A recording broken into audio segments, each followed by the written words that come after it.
Man, you come straight out of a comic. Ladies and gentlemen, welcome to another episode of Straight Out of a Comic Book. I'm your host, Will Pharaoh, and of course, I got my homies with me, Clint, Coley, Young Deuce, and another homie rolling into the comic book scene, Mr. Lou G himself, comedian, Jay-Z hair enthusiast. Every time I see him with facial hair and hair grown out, I know he cooking up something. Every time he be like, I'm working on something. And then he cut the hair and I'm just like, oh, it must be finished. But like I said, y'all know why we here. We are continuing to talk about Loki. All right. Yes, if you saw the last episode, Clint gave the greatest analogy we can give for these episodes, treating them like food. So if you saw episode 2, it was breaking bread. Clint, how did you describe episode 2 again? I described episode 2 as it was like a plate of food, right? But it was all sides, no meat. All right, and I'm not pausing that. It was because it wasn't a bad episode, right? It wasn't an episode that was also like it was like, okay, I see what y'all doing. First episode, y'all telling me what happened with the TVA immediately after Loki. Okay, cool, we got answers. The second episode is, well, where's Sylvie and what's going on with her? Okay, I got answers, right? Now the third episode, we'll get into that. But the second episode for me was literally just okay, what, like they're telling us where everybody's been and how it relates to the entire show. Indeed. And so for this next episode, which they entitled 1893, was not a side plate.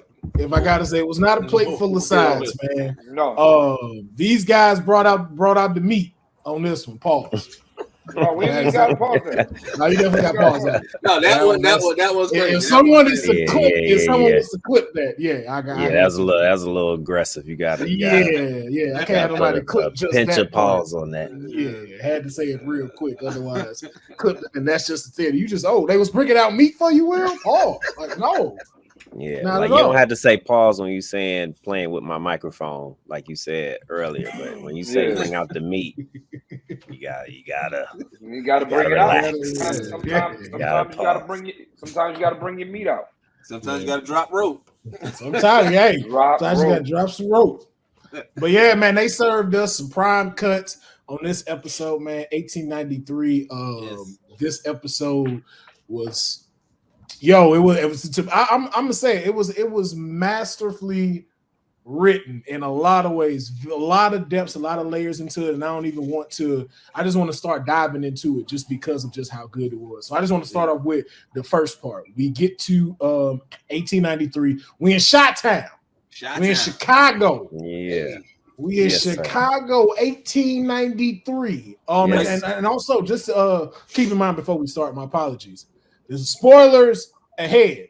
Don't be in my DMs like, man, you ruined the next episode for me. There's spoilers ahead if you have not watched the episode. Before you get into that, I just want to say, so we got this group chat, right? We got our fleet group chat, and the excitement in Clint about that first 3 minutes, I already knew that this episode was going to be cooking because, bro, I was doing something, and I'm like, yo, my phone going crazy. And I looked, and it was just Clint like, nigga, the first 3 minutes. Will, you see this? And then even when he was done, that nigga said, this is the first episode, I think, that I saw where Clint was like, hey, Will, soon as you finish that shit, call me. I was like, oh, this episode must have been gas. Oh, yeah. And he wasn't lying. So it's like, first of all, 2 things. One, I want to throw shade at Dion Lack. Yes. I'm glad he's not on this episode. And also, Dion, I want you to know that everything that I said about this series, I've been right so far. I've been right. Like, even when I said, like, yo, episode 3 is going to take us to another platform of the show, I was absolutely right. On top of that, I just feel like they came out the gate swinging. As to Deuce's point, they came out the gate like episode 3 is like, oh, for real, you thought that, boom, boom, like right there, boom, like we letting you know, like we not playing with y'all. Then I appreciated that. Yeah. Yes, Did Dion? Sorry for I'm trying to catch up. Did Dion not think that the show was up to par? I don't want to put words in his mouth either. No, so Dion just like a few of us too, and me included at one point. Dion is still under the collective of we're putting a lot of pressure on all things that come out Marvel. So when something drops, it has to connect to everything in the MCU, or we have to have something that pushes us along to get to, like currently, Secret Wars. And so when some of these shows or some of these movies don't do that, and it's just kind of like, a standalone type of film, people get very disappointed. That's when they start to say, oh, the movie wasn't great, it wasn't all that good and stuff, because it didn't connect to the MCU. But as we've been learning with Phase 4 and some of Phase 5, like, you got to break a few eggs to get some of this right. And so some of that is. And so it's given us, like folks like Clint, folks like Deuce and myself, a better eye to take the show as it is right now. And then to see the undertones of where they might have been placing some kind of Easter egg or something, that breadcrumbs that led into the MCU. Now, however, Will is being extra nice with Dion, because Dion also was saying after the first episode, why ain't nothing connected? And we like, bro, it's literally the first episode. You gotta chill out. He also said he didn't learn anything. He kept for the 2 episodes. He's like, I ain't learned nothing. I ain't learned nothing yet. Will gave a politically correct answer, but like, no, me and Clint got all smoke for Dion, because Dion was acting wild after that first episode. It's facts. Yeah, he was. But Clint Deuce and them been doing a good job of like filling in the blanks, answering the questions he's got and stuff. And we're hoping to doing the same for the audience that be watching this as well, man. So, and we ain't doing no different for this episode either. So, like, I want to at least jump into like the first part we saw: Ramona Renslayer, Miss Minutes, 1893 Chicago, Sacred Timeline.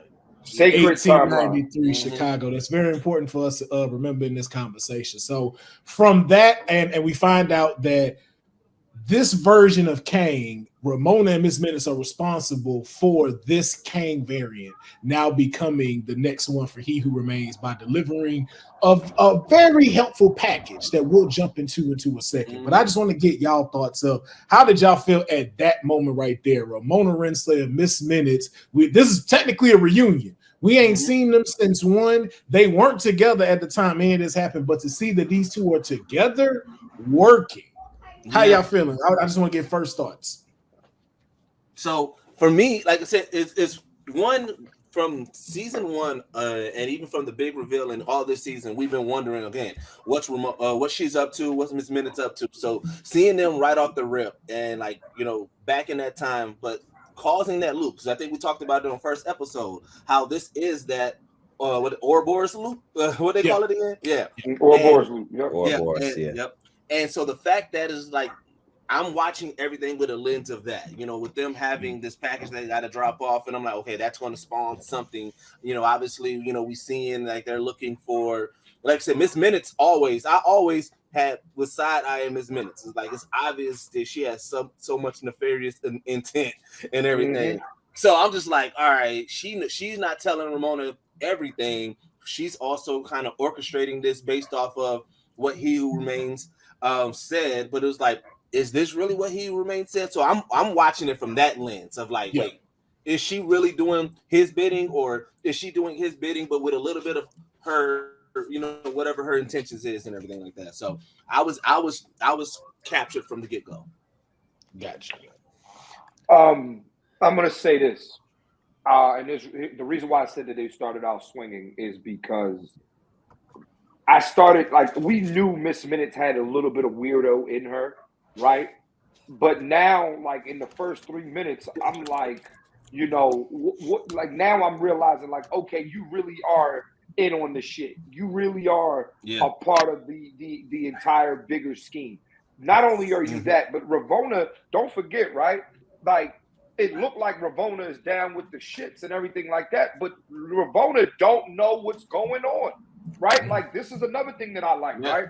Like, don't forget, season 2, right, picked up right after like literally, Loki gets back in the TVA. Here's what's happening, right? Well, episode 3, it's like, where you going? In search of free will. She walks right into the door. This is where they end up at.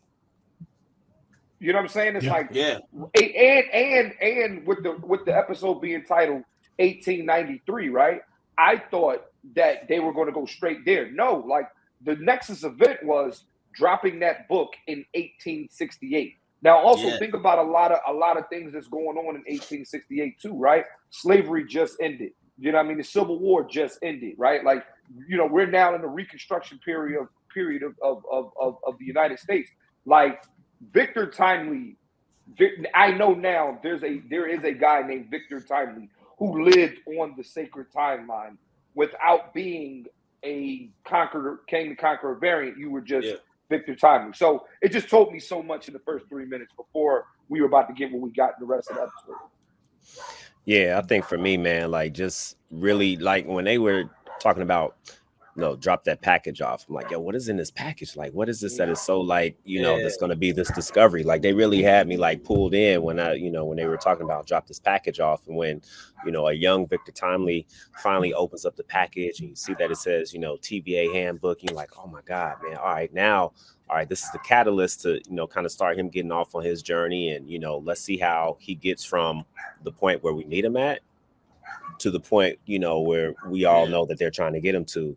And so, you know, it was just really just dope to see that and just really kind of pulled me in. And then, you know, even like going fast forward into the World's Fair to 1893 and him going through the loom and talking about that, you still see that like no matter how smart that this man is, you know, shit is still real. Like we know what type of time it is, you know, like even people referring to him as boy as he has gone through this almost inexplainable, like phenomenal creation, you know, that he has started on, and people were like, hey boy, you don't know as much as you think that you like fam, like you build one of these because I ain't seen you do that, you know what I'm saying? You trying to buy in on mine. So like I was definitely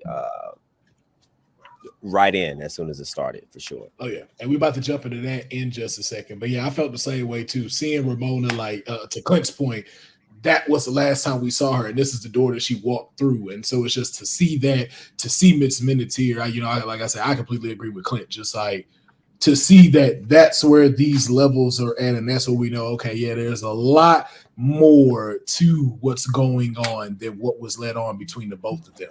So yeah, I was very excited. Then to see Miss Minutes be, you know, turn into the black and white version and stuff like that. Man, like that was great. Like I just thought, especially like with bro, even the subtle things, because like even the way that they did the animation on Miss Minutes, like did you see how they did the eyes? It looked like the old timey like Looney Tunes and stuff like that. I mean not Looney Tunes, Disney stuff and everything like that. And like even when they did the lens close, that circle lens close, that was like the thing. It was real dope to see how it reminded us like all the stuff that we've been complaining about with the last phase. We really saw that they was putting the money and the creativity on Loki. It kind of solidified my belief that they're getting back on track. You know what I'm saying? Like I know a lot of people was upset about like these shows getting canceled or restructured and everything like that. But to me, it's again, I don't want to get deep into this, but to me, it is Kevin Feige. Like, see, when y'all started meddling, we had that horrible ass phase 4. So let me get back to cooking and let's retcon this whole shit. So I like Loki has been a really dope ass show because it's restoring my faith that Marvel is going to get back to what I loved about it. Yeah, I think if they stick with the people that like doing this, like the people that are making Loki, just like James Gunn with the Guardians of the Galaxy, if they stick with that template and that formula, you're bound to continue to get something great. Then you just got to find a big director that can bring that together for Secret Wars. And I think too, even if you bring back like the Whedon, Josh the Whedon sibling. No. Who made Endgame? Not Josh Whedon. I'm so sorry. The Russo siblings. The Russo siblings. Yeah. If they come back and do it, I think that you'll still have a great piece. Yeah. But you know, let's jump back. Let's jump into the next part. As Lou was mentioning, you know, going to the Chicago Fair. Yeah, going to see these like, you know, Loki, seeing Mobius there. And then what's really crazy about it is just how this is really tied into a lot of things of history. So even like in naming this 1893, in 1893, these things are really happening. Like it was the Columbian Exposition. For those that don't know, like this was actually happening in Chicago. It was actually a battle of the electric currents between Nikola Tesla and Edison, which, you know, Nikola is actually being portrayed by Victor Timely. And if you've watched the comics and stuff or read the comics, you know, he is pretty much following that same path that they have for Nikola Tesla. And just like the layers that we saw, like how Lou was pulling up from the boy, from calling him boy, showing just like how real it was. For me, though, I will say this before I get into my next point. Somebody should have said nigga in this episode. Somebody. This would have been the one episode for Disney to test this. I would have been like, hey, it's 1893. We get it. I wouldn't have been mad if they'd have said, hey, nigga, let me get that. I'd have been mad. I'd have been mad. I was like, yo, not on Disney, man. Yeah, not on Disney. But you know, hey, man, not on Disney. No. They attention to detail for the small things, because like you said, during that time, a lot of stuff happened. Like, I forgot which I was watching, but they even pointed out that whole Cracker Jack scenario, that fair was actually the fair that they debuted Cracker Jack. So like it's crazy, like the intent, and that's what I'm saying. Like this brought back us having to pay attention to every small detail, paying attention that they're on the sacred timeline, paying attention to like the background. It's like we getting back to that Marvel bag, and so it's like when, like you said, with this being named 1983, and us trying to figure out, okay, what does that meaning is, like it added that hype to this episode as well. Yeah, it also really made it more aware to me why I was so glad Kevin Feige chose someone black to play Kang. Because a lot of the stuff that Kang goes through, if you'd have seen him as a white person, it would have really gave off somewhat of privilege. But the way that they're portraying Kang and the way that they're showing what he goes through and what he has to deal with within these times, I feel like it's such a better person. Like, especially like that whole patent thing when he was selling the stuff, like, yo, that like 30-second clip right there showed a lot. When he was like, yo, let me get the patent off of you for $1,000. And which a lot of people may not know is that's the only thing white people ever invented was the patent office. Most of the things you see patented were from folks that look like us that they either sold it to or didn't even sell anything. They just took it, ran with it, and now their family's being fed off of it. But to show what I loved about that entire scene was to show how above Kang really is. Bro. Like seeing Victor from the point where he took the $1,000, and I'm just like, that makes sense, but also too, this white dude dumb as fuck because like you didn't get nothing signed to say that this is yours. You don't know how the shit run, nothing. I also liked it. My bad. I just also like the different levels that we saw within that time period of Victor Timely too. Like you saw him on that stage present that loom. You see this extremely high level of confidence, right, of what he's about to bring into the world. Then as soon as he gets outside of that space, you start to have people approach and say, hey man, my trousers ain't work. You know what I'm saying? Like, yo, your invention ain't all that you said it was supposed to be. But then he actually immediately went into this cunning stage where, you know, he used his wit to be like, oh no, actually, man, you look a little taller than me, man. I can come back. Wait, when he dipped down, he said, oh yeah, what you talking about? You look taller. You look taller. You look taller.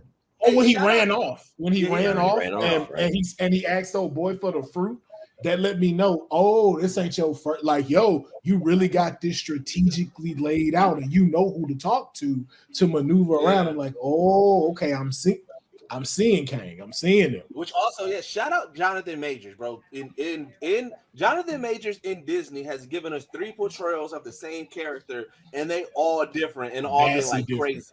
Like Who Remains, Kang the Conqueror, and Victor Timely, their personalities are so different, but you have that little bit of underlining where you kind of see a little bit in each. Like, bro, Jonathan Majors is acting his ass off with Disney right now. Because at first, I didn't think Victor was getting no pussy. When he first came out, I was like, okay, Victor clearly ain't getting none. But then his shit switched a little bit. I was like, oh, okay, I see what you do. Okay, no. Don't let the characters fool. But here's a question I want to ask. Oh, my bad, go ahead, Clint. But I was going to say, I'll say this too. It gave me a little bit more depth into who Victor Timely is, right? And when I say that, right, like he's like I almost felt bad for the guy. You know what I'm saying? Like I feel like he's, he has a stuttering problem, right? And you're also seeing a guy who's like, he seems like he. It's like I'm getting more and more layers to what this variant, or why he's being chosen to be the next ruler. Or don't forget too, right? Like how is this shaping? Like I see how he goes from being Victor Timely to Kang to Evil. Oh yeah, like you see the path, you see like how it starts, and that's it's learning about him and as he's doing the demonstration and doing the he's a con artist. You're right. He is. He's a con artist. You know what I'm which saying? led me to believe was that stutter could be fake. Like all of that could just be for that, and he really know. Because again, if you notice, that stopped when they were on that boat, which we'll get into later in just a little bit. But he stopped stuttering through half of that episode. He sure did. But I do have to ask this now, because as we did talk about him, one thing we have to throw out there too is that the version in which we're seeing all of this happen is on a branched timeline of 1893. So now this poses me. I got a big theory. I got a theory on that. So that's what we're about to get into. So here's the one I want to throw out, and you let me know, dudes. What I think, the fact that they threw that in the sacred timeline makes me believe to say, what was it? How would it be far-fetched if at that fair in the sacred timeline, a Stark was there, and one of Stark's older grandfathers saw that? That's what led to Stark Industries. That's what led to everything. What if Victor Timely is responsible for the tech that we have in this current MCU? Ooh, I'm not mad at that. Yeah. And reason why is because I remember, was it Iron Man 1 or Iron Man 2, I think, when they essentially had a World Fair. Yeah, they had the expo, which is essentially the same thing as so like to your point, that could be something that started as a tradition from that Chicago World's Fair, right? And just that is true. Kept moving forward. So I really could see that. And just to add to that before you go, Deuce, the linears to that was what Victor Timely's one biggest thing that he kept saying throughout the episode. I just wish I was in a place where I was not limited by the resources of my time. And Iron Man 2, Tony Stark's father said the same thing. So who's not to say Victor Timely does not have one of the Starks as his apprentice, as someone that he shows all of this to, and he's responsible for basically Iron Man. I wouldn't be mad at that, because I mean that's essentially. But there's the only part that would make me mad about that a little bit is that's essentially Mr. Fantastic storyline as well. You know what I'm saying? So like if they go that route, then that's going to X out Kang's relationship. I mean, they might just have to retcon it and change it, but it would X out a big part of like King and who he is and everything. But the big theory that I kind of heard that I've been subscribing to and that kind of I've been leaning a little bit more towards is that that because the sacred timeline is when they dropped the book. And it was like, okay, if he was just Victor Timely before he got the TVA book, but then the TVA book is what led him to be King and go through this whole process and everything, that moment, or every King the Conqueror, every iteration and variant of him started from getting that book. Not necessarily. That's if you're going off of time being linear, which it isn't. Yeah, so but I'm saying, I mean, yeah. So before you get it, the reason why I'm saying that is just because it's like if Victor Timely was just a regular nigga and he was never meant to be King, but then once he got that became a branch or a Nexus event, and it's like, okay, so what's the Nexus event that caused all his variants? Because his variants are all Kings.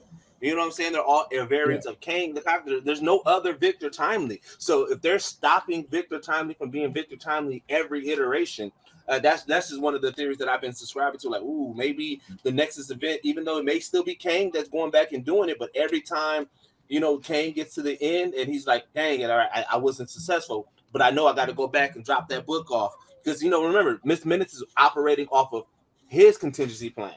So Kang's contingency plan, no matter what, is if I lose this universal war to start this whole cycle this over again, I need to get back and drop that book again, which is causing another Nexus event, another branch. And that's me. I think every Kang is every time. The reason why there's so many is every time the war happened, it kept on going back and creating another one, going back and creating another. So to Will's point, when you say time is not linear, right? Don't forget He Who Remains, when he tells the story in episode 6 about who Kang the Conqueror is, he said a variant of he didn't say I come from the 31st century. He specifically said a variant of myself from the 31st century figured out that there were universes stacked on top of each other, blah, blah, blah, blah, blah, then goes to the break. But he didn't say that he was from the 31st century. He said a variant of myself in the 31st century. You know what I'm saying? So my thing is, Victor, so like think about it like this, right? If we look at the multiverse as what it is, right? There's another Deuces, right? But let's say this Deuces is from the 31st century. You know what I'm saying? Who grew up in a time where black people weren't slaves and like, you know what I'm saying? And then also don't forget too, right? The sacred timeline isn't just one timeline. It's multiple timelines on the same path. So think about like Earth 838 and Earth 616. Clearly, those are both sacred on the sacred timeline, just different universes. Right.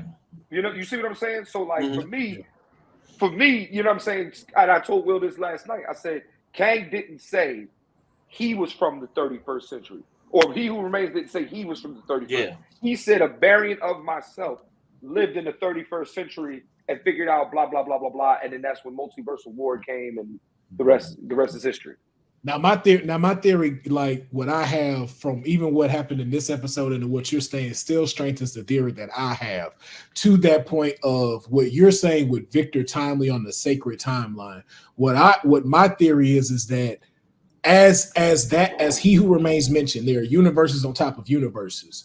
What I believe is that the sacred timeline that has Earth 616 on it, that is one sacred timeline that you can fuck up and branch off into multiple things. And mind you, in this episode, Obi said that the branches were growing back. Yeah. So the ones that even General Docs destroyed are coming back.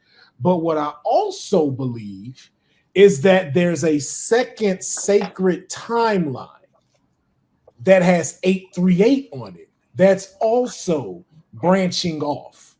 And so what's happening is they're falling on top of each other, causing incursions of one another. Yeah. So the thing is, I think these sacred timelines, the branches are probabilities of, let's say, a Victor Timely. But you have 838 sacred timeline where it's Ramatut that gets the things that has to understand to become Kang. Or in another sacred timeline that has like Earth 413 on it, that's where you see Immortus. That's the one where Immortus comes from, and that's the one that breaks to see all of these timelines. And so you see the different probabilities, and they're pulling from these particular timelines that are here. I also want to know, like, what happens when a branch regrows back? Like, what is that process? We haven't. What is a That's a great question. You know, and my theory is it has to do with something they said. This is Loki and Sylvie's fault. I think. Oh yeah, I still believe that. Because you gotta remember, Loki is on the sacred timeline and he's not supposed to be there. He's causing Nexus events. He's not supposed to be there at all. So even through season 1, you have been causing these branches because you're the one that's cracking these and allowing this shit to happen. Because you're not supposed to be there. You're not supposed to be there. And then now you start adding in these other people who may not supposed to be there. Like we go back to Spider-Man, where we saw where we saw Tom Hardy in that one. And he went back to his stuff. Although that happened, that now made a different probability. And now that He Who Remains ain't there, those get to run freely, which I think they're going to use to be able to write in all of Sony's Marvel stuff. I was just about to say that. That's how they're going to do it. Because that's going to be what's growth. That's going to be the growth, like a branch growing back is going to fix everything. So it's going to be like, yeah, we're going to tell the same story, but all the stuff that was Fox, stuff like that, that's now implemented in this new grown branch. Like that's probably how they're gonna do that. Once they get to Secret War and everything like that, and all that happens, the end part is going to be we're telling the story again, but the branch is growing. So some people you may see is going to be there. Some people you may not see. They may look different now, but it's the same story, but it's growing back now. That's fair. I like that. Yeah. That's gonna be fire. So okay, so now we move into, of course, Loki and Morpheus trying to talk to Victor and trying to get him to come back, and then of course, typical white woman got to come fuck up everything, trying to kill Victor Timely for no damn reason whatsoever. She tripping. She was tripping. Yeah. I don't get her full plan. It's like, yo, I didn't understand that you it. upset. I didn't understand it. I get you upset, but like, are you not hearing the implications on what's going on? Exactly. But also, you chose to do this, right? Like, you're the reason all of this is happening, sis. You are the reason why He Who Remains gave you two options. Yep. Either you plunge a blade in my chest, and all of this, and everything. I just come back again, or you and Loki take over the TVA. You had that choice. You chose violence, and here we are. Yeah, she did. No, she did. She literally chose violence and worked at McDonald's. And worked at McDonald's, G. But what was crazy about it is, which didn't make it make sense, was you left. You went back home. Yeah. You know what I'm saying? Like, you went back to McDonald's. We saw you chilling on the truck. What possessed you to come follow them? But that's what makes it so frustrating, because Loki telling he's like, bro, listen, you can have this. I don't give a fuck. Like, this is your safe space, but all this shit gonna be done if we don't do this. Like, I don't get her motivations right now. It was also what I saw was this was a Star-Lord moment. This was Loki's Star-Lord moment, because you had Ramona, you had Morbius, you had Loki, and you got Sylvie. All these people trying to grab this dude to all go to the same place. Mm-hmm. Y'all all trying to get him to the TVA. Why didn't all of y'all just stop? Hey, let's stop for a second. Loki, use your magic, freeze all this shit. Hey, what are you trying to do? Right. What y'all trying to do? Who do you serve? My hands up. I can't do nothing. What do you say in Infinity? What master do you serve? What master do you serve? What master? What do you mean? Like, I'm not with Thanos. You're with Thor. You know Thor. Yeah. He was like, I'm from Kansas. That's on Earth, dummy. Like, all right. But what was bro's name? The TVA agent that now he's a movie star. Why can't I think of his name right now? Because I forgot his name. Brad Wolf. X-Files. Because all the scenes with him, like, even like, that's a true character in Marvel and everything like that. But like, even him trying to be like, yo, bro, like, hey man, I'm trying to let y'all know like what's going on here. You know what I'm saying? And like, even with them interrogating him and going through that moment from the other episodes and everything, it's like this episode had so much stuff that carried over from everywhere that it was just like, it's like I'm trying to understand everybody's motivation at this point, because it's like you said, it's that we should all be coming together, right? Because even if we want to go our separate ways, we know for a fact that if we don't fix this loom, everything is going to cease to exist. None of the stuff that everybody wants to do on their own is going to matter, because we can't fix this one problem. So let's real quick, Deuce. We talk about a lot of things aren't connected, right? Or we don't know what's going on, or we're trying to figure out what's going on. One thing that I said about Marvel, and one thing I just understand about television shows, right? Mm-hmm. What the problem was at the beginning of the season is not going to be the same problem going into the second half of the season. I take a show like Power. Yeah. If you ever notice, a lot of the times the first half of the season is about usually what went on or tying up what happened in the last season, right? Then they introduce midway point a brand new problem that now needs to be fixed and now needs to go ahead and move, and that moves the show forward. I say that to say Loki did this in episode 1, right? So in season 1. Episode 1 of season 1, we're finding out, okay, like it literally, where's Loki? Where's Loki? You know what I mean? Because he said that in Endgame, right? Where's Loki? Boom, we know now he's in the Mongolian desert. He gets snatched up by some TVA agents. We don't even like if you don't know the comics, we don't know what the fuck or who the fuck the TVA is, right? Boom. Then halfway through the season, which is the 3rd episode, we get the Lamentus episode, which to me changed the trajectory of the entire series because Sylvie at first Loki was Sylvie's was who he was trying to capture for the TVA, and then he realized, oh shit, no, Sylvie is now her and I are aligned, and we're both now trying to take down the TVA. So don't forget, in episode 3 of last season, they found out both of our agendas is we are now going to take down the TVA, and essentially they did that, right? So now here we are in episode 3 of this season, and it's like, okay, we need Victor Timely to save the TVA essentially because we need his temporal aura, blah blah blah blah blah. But what comes with that? What happens when you save the TVA? What happens to Victor Timely? What happens when he realizes like now there's a whole new problem. The problem no more is where's everybody at. The problem now is how do we fix the TVA? But what are we going to do to fix the TVA? And what things are going to happen to fix the TVA? That's what's going to happen next. So we're getting a situation where, you know, now the new problem is A, Victor Timely, B, Miss Minutes, right? Like those are the main two. Like, what's Miss Minutes up to, and how do we and what do we like? Think of even the last scene where not the last scene, but like where Victor Timely was like, "Yo, don't kill me for something I ain't do yet, dog." Like that's like to me, I'm like, yo, this nigga Jonathan Majors is acting, right? Like he was dropping bars. He was dropping bars. I was choked up a little bit because I'm like, damn, like Sylvia is going to do to him exactly what she doesn't want for anybody, which is to take away their free will. That's what she was mad. That's the whole reason that she's mad at the TVA because they judged her for something that she didn't do. But also, Victor Timely said something that to me is what is the motivation for Kang the Conqueror just in general.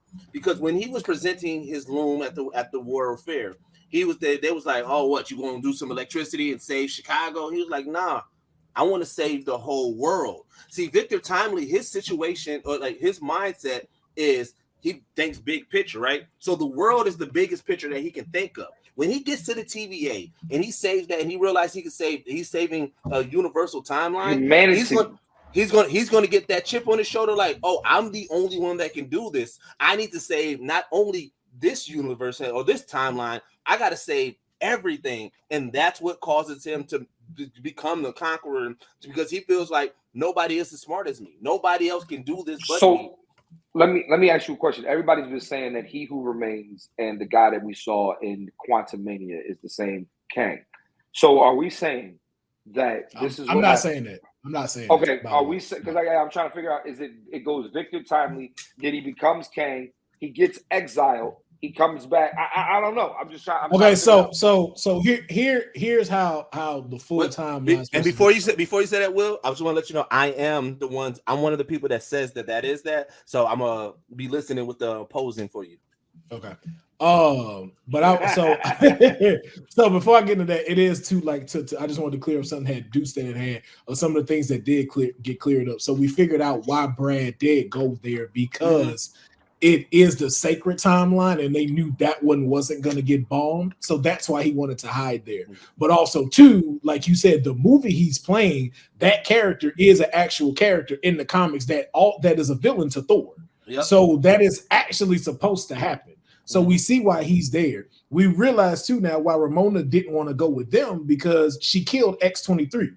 So if she went back to the TVA, they'd most likely arrest her and throw her in the cell like she did B-15. B-15. So I can see why she didn't want to go immediately with them. Yeah. But from the way they're setting this up though, is originally it was Nathan that jumped in to go conquer Egypt, and so he became King Ramatut, and then Fantastic Four came, kicked his ass, and then when he tried to leave, he wound up in our modern time, and then so he used the technology during that time to become Scarlet Centaurian, and then he wound up jumping again, and then he jumped into the 31st century, and then that's how he became Kang the Conqueror. And then Kang the Conqueror decided to go back to talk to his younger self, and his younger self to become like Kang the Conqueror. And his younger self was like, "Nah, I ain't fucking with that. I don't like what you're putting down, buddy." And then so that's how he becomes Iron Lad. And then there's another Kang that goes and then pretty much is just like, "Hey man, F all of this. I'm going to see how all this shit play out." And he become a Mortis, and that's the one that's really like devising most of these plans for the Kangs. So I guess my question is, who is this Kang? Where is this, like, Deuce, I want to hear what you got to say. Is this Victor Timely guy, He Who Remains, and the guy we saw, are they different people or are they the same guy? So I believe the King that we saw in Quantumania is Victor Timely. I do not believe that that is He Who Remains, because remember, He Who Remains is basically after the war of all of the other Kings, and I do believe that we're not going to see the same King win in each one, or potentially lose if it becomes that, right? So just trying to figure out even where, like, I know Marvel, they take liberties with changing certain storylines and everything. So what Will was saying about how the different Kangs and who they become is essentially the storyline. One of them, they hide in the third at that time and become Victor Timely while they're just hiding and plotting. So I believe that what Marvel is going to do is, because we saw Quantumania and we saw that Kang essentially lost, which was the big issue from everybody. Everybody was like, yo, how did he lose to Ant-Man?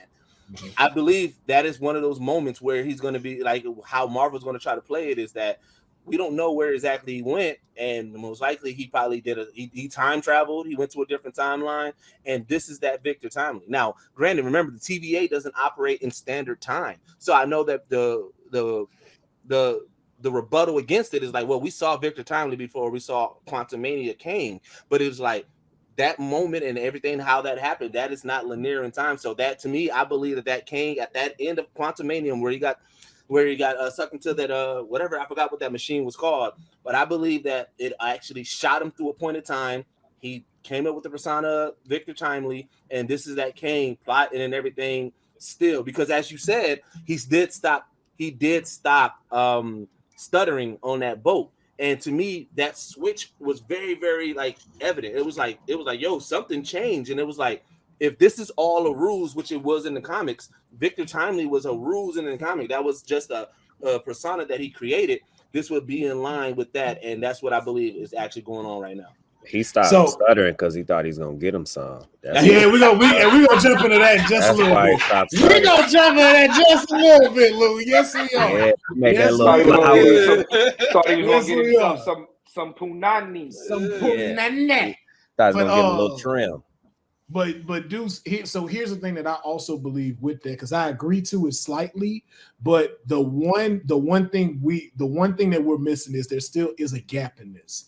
Yeah. And that is Kang, Victor Timely, would have to catch up with that technology in order to be Kang the Conqueror. So what I believe is there is a Kang the Conqueror variant already. And I think we haven't seen the TVA's Kang the Conqueror, those statues that we kept seeing. Oh, yeah.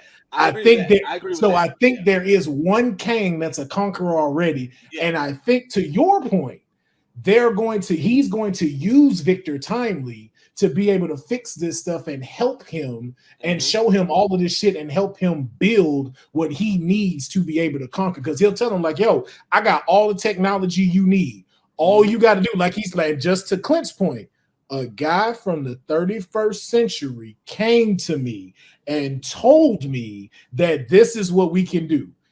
It's hit, and again, Ouroboros is just repeating itself in a different way.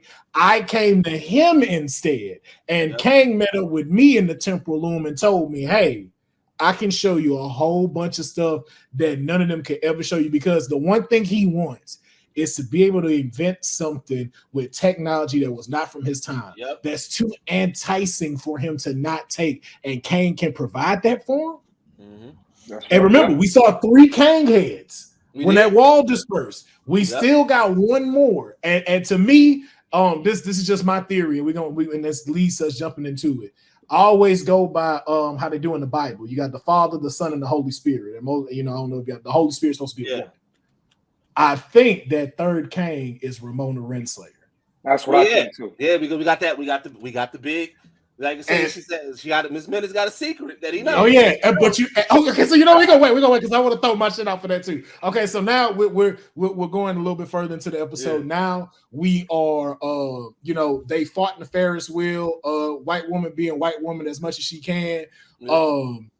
Victor, Ramona, and Miss Minutes get away. We start seeing Miss Minutes start turning to Miss Side Minutes. Hold on. Miss Side Minutes. Yeah. Oh yeah, Miss Side Minutes. We see them get in the way, and they coming to Wisconsin. You know what I'm saying? Hey, Milwaukee in the building. I just want to throw that out. No. Came from Milwaukee. No.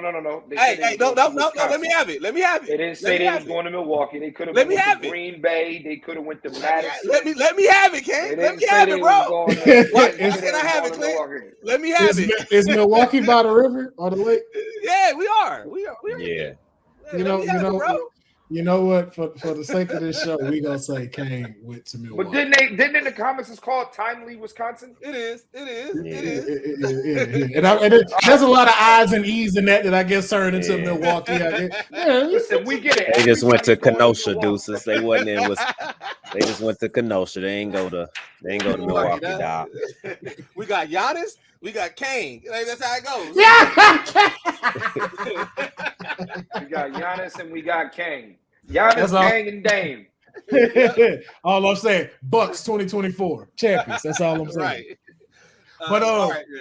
But we see them getting away, and as Deuce is pointing out that they got away from, of course, these white people who are relatively dumb, and they just showed like how dumb they were.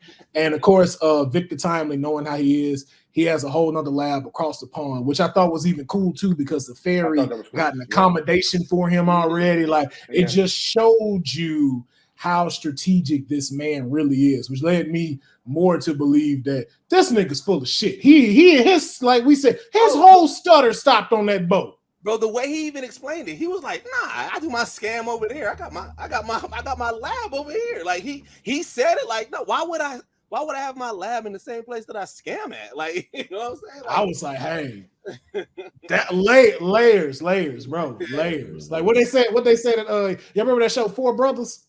I mean, not show that movie Four Brothers. What he say? He say, "Out of town shooters." What you don't pay a hoe to fuck you. You pay her to leave. Yeah. You pay out of town shooters to do what? He's to just leave. saying, he don't eat where he shit. You know what I'm saying? That's all. But then again, it's also going into his psyche. Like I wonder why he doesn't like why he has that strict rule against partners. Because every time somebody mentioned anything about partners, everything changes up with him. Because like I said, he thought he was about to get him some Slayer. And then when she was like, "Yo, we gonna be partners," that nigga was like, "Wait, hold up." He thought he was about to slay her. Yeah. You gotta pause you gotta pause for that one. Yeah, but also too though, I think that is what makes a villain such a villain of a prison that you kind of build yourself in. Because Ramona wanted it too. Like, Ramona wanted to get Kang down as well, but because of how he made her, order comes first, and she don't know how to break that. So the same issue she had with Kang is the same issue she's having with Mobius on a friendship level. It's like, yo, you put everything over order. Fuck what we're just talking about. You put everything over order. That's what broke my trust to you. Yeah. And you put it in a whole bunch of fucking villains. And I'm thinking though, that is a shot at herself as well. Because in some point, I think that's what happened, and that's what made Kang so suspicious when people say partnership. Because I believe she's the one that may have been that reason that we see that broke-ass statue at the Citadel at the end of time. Oh, yeah. Because also, like, if you go back to episode 1 where Loki heard that recording, like, He Who Remains was like, hey, I look forward to working with you, right? Which is essentially saying I'm looking forward to partnering with you. So I'm just like wondering, like, again, what, like, it's so much that you got to wonder about now. So here's the thing, right? Let's talk about somebody who just doesn't work well with partners, right? To be honest with you, partnership is hard because somebody's always going to care about it more than the other one. You know what I'm saying? It's very rare. Like, think about, like, and I'm not attribute, like, think about that with hip hop, right? Like, Big Boy essentially cares more about rap than Andre 3000 does. But they're partners. You cannot do an Outkast show with one without the other. It just Right. you just can't. You know what I mean? Like Big Boy just got to book himself. He can't say Outkast is going to be there because when you say Outkast is going to be there, it better be him. And I say that to say with Kang and Renslayer, it's like, look, man, like it's like Renslayer, I fuck with you, but it's a ceiling to how much I do fuck with you. They Hove and Dame. In a sense, yeah. Well, I think Miss Side Business is more Dame than anybody. What's up with her, man? Did y'all see that coming? Because I did not see that coming. I did not see that. Yo, like I didn't see it coming until the boat. Yeah. Like, yo, can we talk about that? Because we talking about like stutters dropping. Her whole accent dropped when that happened. Because when she kicked Renslayer, when they kicked off that boat, she was like, you heard that how they said partners and shit. I'm like, yo, who is black lady talking to Miss Minutes now? That was Tara Strong. She turned that was the first time I was like, oh, that's definitely Tara Strong. Yeah, she was like, it was like, give us your best Keisha impression. And that's what we gonna use. And she did that the rest of that episode because I did not see that coming. But I have a theory. And here's my hear me out theory. Okay. And as we did talk about when we got to the end, Miss Minutes said she had a secret. Mm-hmm. Yes. And so I think I here are my two theories for that secret. One, I think Miss Minutes is Renslayer in the future. I think because of that whole partnership thing, something happens to her, and Kang makes an AI based off of her, gets a little too painful for that as a memory, resets her and becomes Miss Minutes, and then gradually gives her free will. And before you get to your second theory, I'm liking that because you got to think. One of the things she said was, "Why wouldn't you give me a body so I can be your girl?" And if we know that Kang and Ramona Renslayer in the comics have had relationships and everything like that. And if something happened that was too painful for Kang to deal with, it makes sense why I'm gonna make you an AI with free will, but I can't give you a free body. I can't give you a body. But also too, it ain't even really free will. She's still in the box because you notice there's only certain things she limited to. Because if that was the case, she wouldn't have had to go in that bag that Renslayer had. She would have been able to make herself a body with all the technology that you have, which lets me know Kang limited Miss Side Minutes. Absolutely. And we don't know why, but I think that is the main reason why. And then my second. Yeah, appreciate it. And my second one is not so wild, but my second theory is I think Kang ordered Renslayer to go kill Sylvie's timeline to start all of this. I think because like we said, most of the time, we didn't know why this shit was getting pruned. And to that point, even Sylvie kept mentioning, I don't understand what happened. Right. And why my stuff got pruned. How was I a variant? Nigga, I'm just a little kid adopted playing with boats in the castle. Like, what the fuck did I do? Yo, I think somebody said her Nexus event was she was playing with toys, right? She wanted to, instead of her becoming a Loki, instead in that, she was playing with a Valkyrie. She wanted to be a hero, and that's a step off of her. I mean, that's just a theory, but that's a step. I forget if it was Screen Crush or New Rockstars, but she was playing with Valkyries, and then at that moment she realized, she said in her mind is, I don't want to be a Loki, I want to be a Valkyrie, and they think that was her Nexus event. Ooh, line that up too. What Thor said in Ragnarok. I always wanted to be a Valkyrie at one point. He said because I had respect for him. Yeah. So those could so in that universe, it could have been her that really wanted to. Whoa. And I've been hearing that Valkyrie is supposed to make a cameo in this season. Tessa Thompson, they said Tessa Thompson is supposed to make a cameo as Valkyrie in this season. That'll be interesting to see. So we may actually go to Sylvie's original timeline. It may actually not be destroyed. It may not. But so to go back to your first theory, the reason why I'm subscribing a little bit more to that, because Ms. Minutes said you're going to be upset. That is something that would make Ramona upset. Because I can't think of nothing else. I can't think of nothing else that would piss her off. Because like, if you went saw your original timeline, like even the things we know about Ramona, I feel like you'd have the same response as Mobius. Like, I don't want to know that shit. I'm here right now. Yeah, right. I made this decision. Yeah, and so I wasn't. Yeah, go ahead. Oh, go, Lou. No, I was just saying I didn't even have the same level of sophistication that y'all had when y'all were thinking about, what could that be? Mine was simple. I'm like, man, is that like his daughter or like obviously there's some sort of relation, but I'm like, yo, like obviously the three of y'all got way more, just knowledge about, Marvel comics and how they work. And I'm just kind of like scratching the surface with it. So I'm like, just all these moments of discovery, but I don't know. That was just my initial thought. Like, yo, like, how are they tied together? Like, is it a daughter? But like your first point that you made, Will, like, is Miss Minutes like a variant of Renslayer? I'm like, yo, that was pretty mind blowing for me. That's all I wanted to jump in. Yeah, no. Yeah, no, I think that's how I feel. Go ahead, Clint.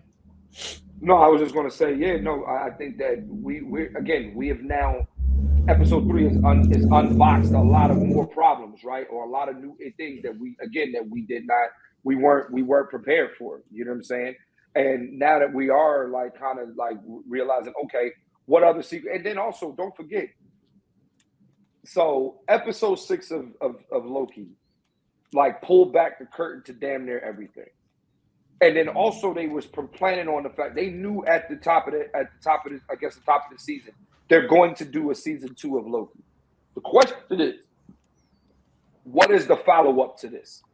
Because if we know that, then what's going to happen is episode 6, they're going to tear down everything. And we're going to see how this directly goes into the Kang dynasty. Yeah. And I think too, it has part to do with what's his face Victor Timely's invention as we got to the end. Like you said, like we saw Victor trying to get back to his lab to get this real important like thing that he made. And we saw exactly what that was. Yeah.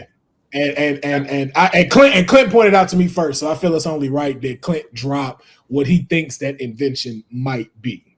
I mean, the way it was a circular thing. That was his chair. Yeah, like that, exactly. That was his chair. Like what we saw in Quantum Mania.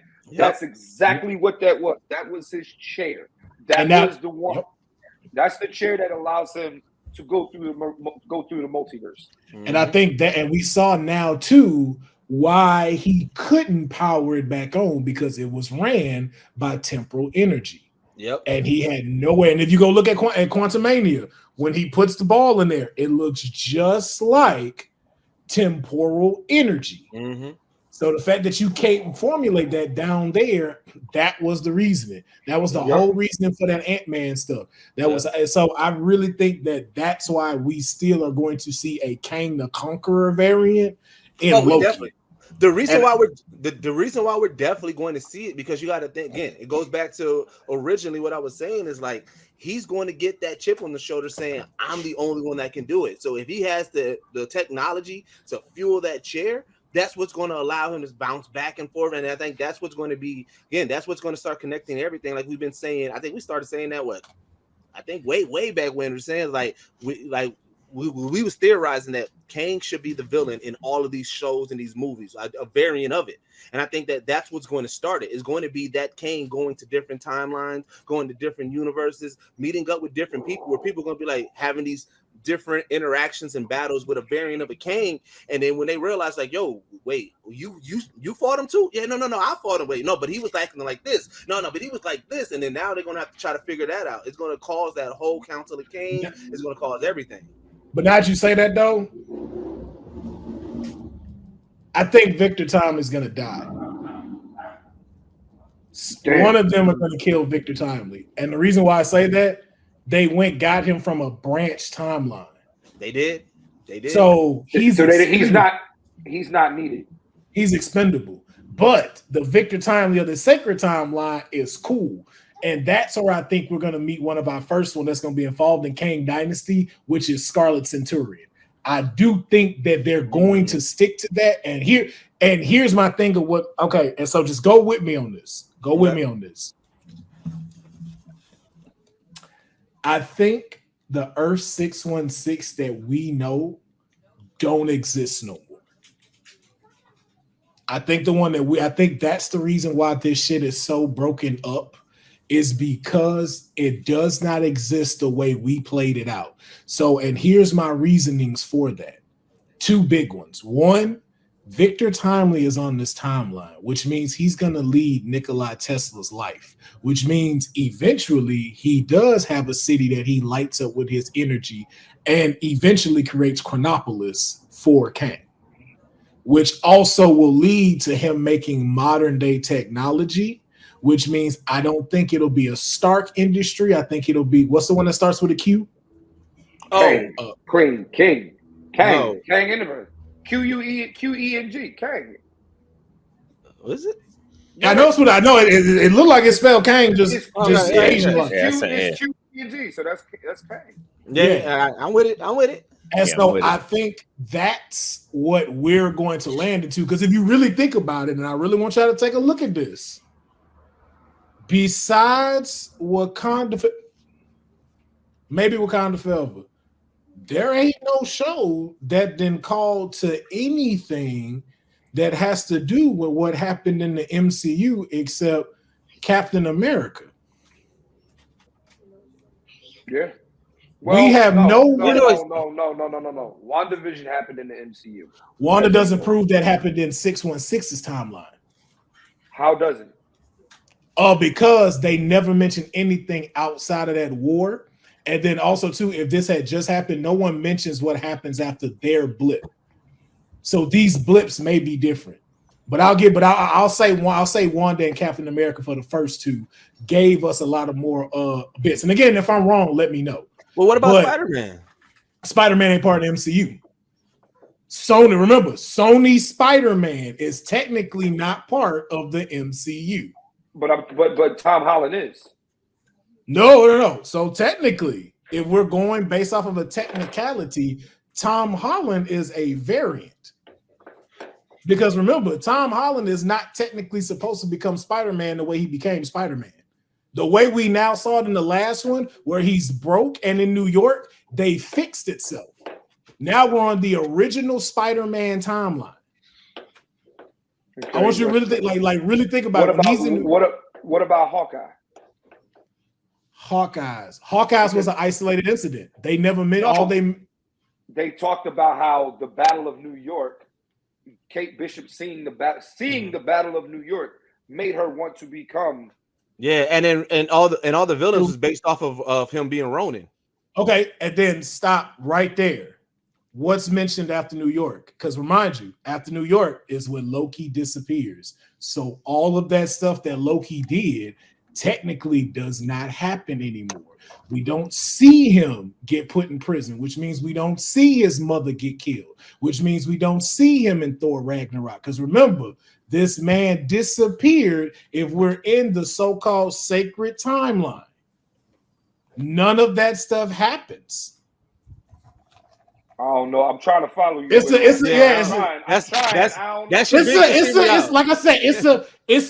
reach. It's a reach because you stretch Armstrong in it for sure. I'm stretching Armstrong, but again too. I'm not. It doesn't. It's not stupid. It makes sense, but I don't think that's what it is. But if that is what it is, nigga, you're a genius. Because remember, I appreciate it. Remember, we don't know exactly what time Loki's in. He was pulled in 2012. Where is he in all this place that's happening now? Where, if you put him here and he goes right now, where is he sitting on the timeline in which we are? Is it Shang-Chi's era? Is it still in the Avengers era? Here's where I'm rolling with you a little bit. Is that with this series, it made me focus on the captions: sacred timeline, branch timeline. What we need Loki to land in one of our areas, and we need to see if this is a sacred timeline or not. That's the only thing. So that's where I'm rolling with you a little bit, because yes, we've been seeing the 618 and we've been rolling with it and everything like that. I mean 616 and everything and rolling with it and everything like that. But right now, we don't know if this has been a sacred timeline or not. So we do need to identify if this has been the sacred timeline or not. Yeah, but I get to that to say all of that of I can see the reason why I say that is because if that is the case, it helps Marvel fill in a lot of holes that they can do, because if you do that and you've altered history now with 616, and just as to Deuce's point, if he goes back, Fantastic Four can be there, Doctor Doom can be there, because again, this is a different timeline, We could see a whole completely different Thor. Thor could completely reinvent himself to what Ragnarok never happened, or Thor Love and Thunder never happened. Like, yo, Loki disappeared and this man went like look for him. It could be a whole different journey for him. Yeah, because I need a timeline where nobody being parents. Because I'm tired of my superheroes trying to be parents. G, like I want them just to get back to fighting villains and being superheroes. Like I don't need to see you in your woes with raising a teenager. Like, come on, bro. I'm tired of that trope. I'm cool. Your daughter got to be in this, but it's like, yo, don't bring that over to 5. Don't bring it over to 5. But I know. Just before we close out, I do want to know. Okay, we moving into 4, and as we can tell, like Clint has said, see episode 3, same as Lamentus, 1893, definitely has given us the fact of 4, 5, and 6 are gonna go out with a banger and gonna leave us just like, yo. Mm-hmm. So what do you want to see, and what needs to happen in episode 4?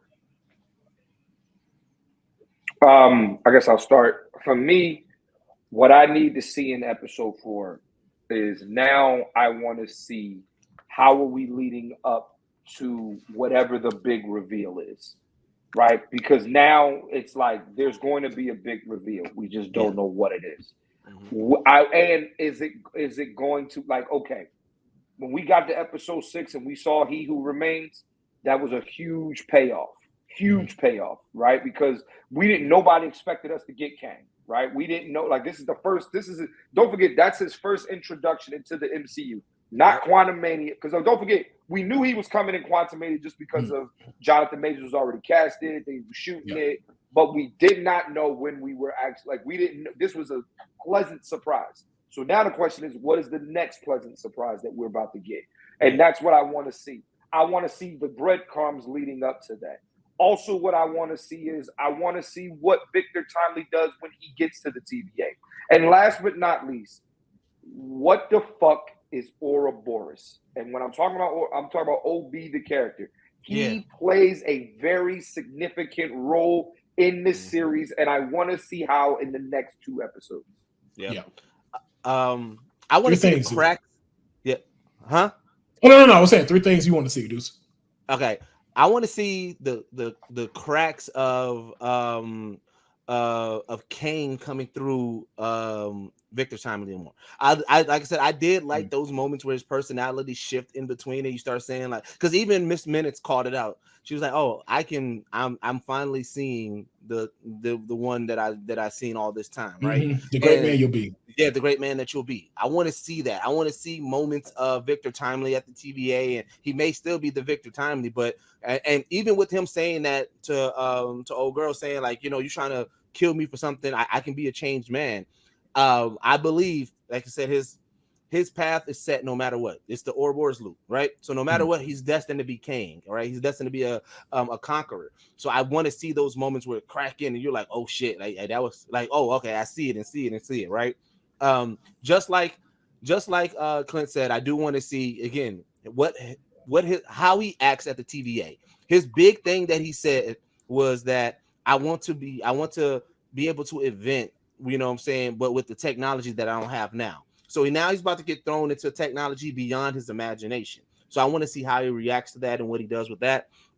But I also, in a sense of with that TVA, I also want to see what happens when he learns the knowledge of what he is to become.